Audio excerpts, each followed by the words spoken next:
We have already looked at Pythagoras' theorem in order to find the hypotenuse of a right-angled triangle. Now we're going to use the theorem to find one of the two shorter sides.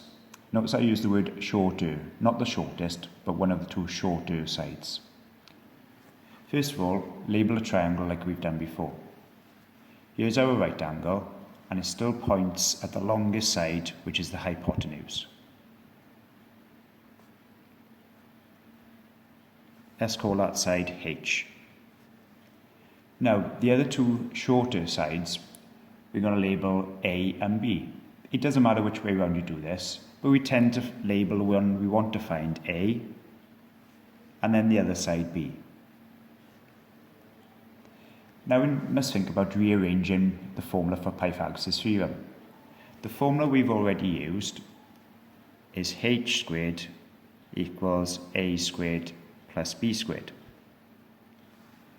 But now thinking of equations really, we've got to think of opposites. If you want to find one of the shorter sides, we've got to do the opposite operation.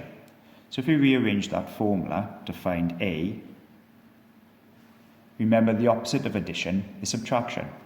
So A squared is H squared minus B squared.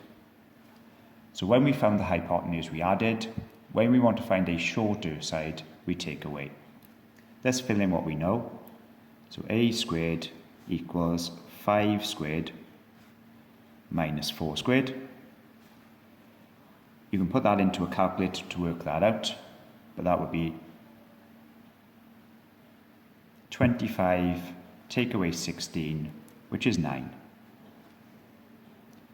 Once again, let's think of opposites. What's the opposite of squaring? Square root.